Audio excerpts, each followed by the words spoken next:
Sir, ಈಗ airport ನಲ್ಲಿ protocol ದುರ್ಬಳಕೆ ಆಗಿದೆ ಅನ್ನೋ ವಿಚಾರಕ್ಕೆ ಸಂಬಂಧಪಟ್ಟ ಹಾಗೆ ಸರ್ಕಾರದ ಆದೇಶ ಮಾಡಿದೆ ತನಿಖೆಗೆ. ಒಂದು ವಾರದೊಳಗೆ ರಿಪೋರ್ಟ್ ಕೊಡಬೇಕಂತ. ಈ ರನ್ಯಾರಾವ್ ಪ್ರಕರಣದಲ್ಲಿ ಆ ರೀತಿಯಾದಂತಹ ಪ್ರೋಟೋಕಾಲ್ ದುರ್ಬಳಕೆ ಆಗಿದೆ ಅನ್ನುವಂಥದ್ದು ಸರ್ಕಾರ ಇದನ್ನು ಗಂಭೀರವಾಗಿ ತೆಗೆದುಕೊಂಡಿದೆ.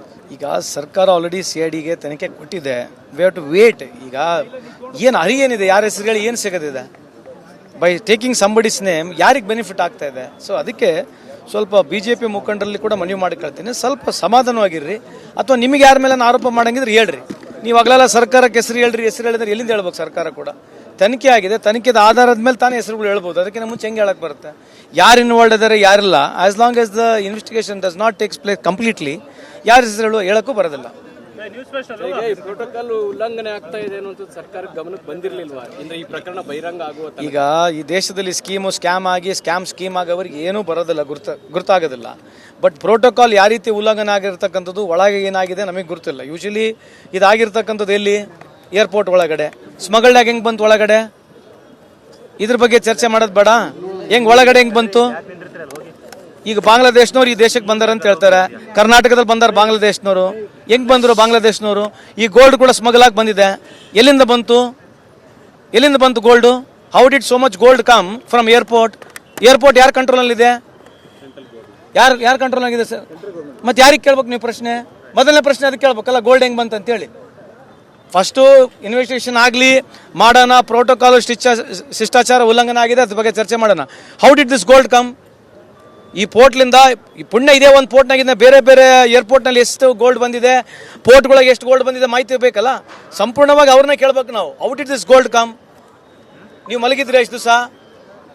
ಏರ್ಪೋರ್ಟ್ ಅಥಾರಿಟಿ ಅವ್ರು ಇಂಡಿಯಾ ಏನು ಮಾಡ್ತಿದ್ರು? ಕಸ್ಟಮ್ಸ್ ಏನು ಮಾಡ್ತಾ ಇದ್ರು? ಯಾರ ಜವಾಬ್ದಾರಿ ಇದು? ಅದಕ್ಕೆ ಹೇಳೋದು, ಸುಮ್ಮನೆ ಏನೋ ರಾಜಕೀಯವಾಗಿ ಟೀಕೆ ಮಾಡಕ್ಕೆ ಹೋದ್ರೆ ಮತ್ತೆ ನಾವು ಕೂಡ ಹಿಂಗೆ ಮಾತಾಡಬೇಕಾಗತ್ತೆ.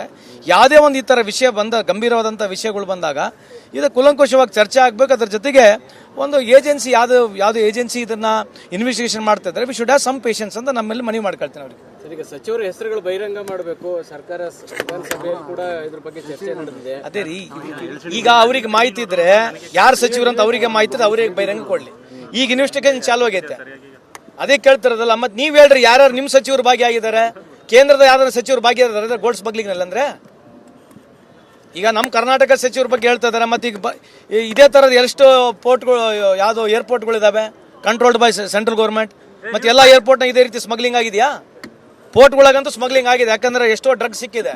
21,000 ಕೋಟಿ ಮುಂಡ್ರಾ ಪೋರ್ಟ್ನಲ್ಲಿ ಸಿಕ್ಕಿದೆ ಡ್ರಗ್ಸ್. ಇದ್ರ ಬಗ್ಗೆ ಚರ್ಚೆ ಮಾಡ್ಬೇಕಲ್ಲ. ಸುಮ್ಮನೆ ನೋಡಿ, ಇದು ಸುಮ್ಮನೆ ಏನೋ ರಾಜಕೀಯವಾಗಿ ಮಾತನಾಡಕ್ ಹೋಗ್ಬಾರ್ದು ಅಂತ ಮನವಿ ಮಾಡ್ಕೊಳ್ತಾರೆ. ತನಿಖೆ ಆಗ್ಬೇಕು. ತನಿಖೆ ಬಂದ ಮೇಲೆ ಯಾರ ಹೆಸರು ಬಂದೇ ಬರುತ್ತಲ್ಲ. ತನಿಖೆನಲ್ಲಿ ಯಾರ ಹೆಸರು ತಪ್ಸಕ್ ಬರಲ್ಲ. ಯಾರ ಹೆಸರು ಬರ್ತದೆ ಅವಾಗ ಮತ್ತೆ ಕೂಗಾಡೋಣಂತೆ, ಅವಾಗ ಮತ್ತೆ ಮಾತಾಡೋಣ. ಅಲ್ಲಿವರೆಗೆ ಚರ್ಚೆ ಮಾಡೋದು ಬೇಡ ಅಂತ ತಮ್ಮಲ್ಲಿ ಮನವಿ ಮಾಡೋದು. ಕನ್ನಡಿಗರ ಮೆಚ್ಚಿನ ನಿಮ್ಮ ನ್ಯೂಸ್ 18 ಕನ್ನಡ ಈಗ ವಾಟ್ಸ್ಆಪ್ನಲ್ಲಿಯೂ ಲಭ್ಯ.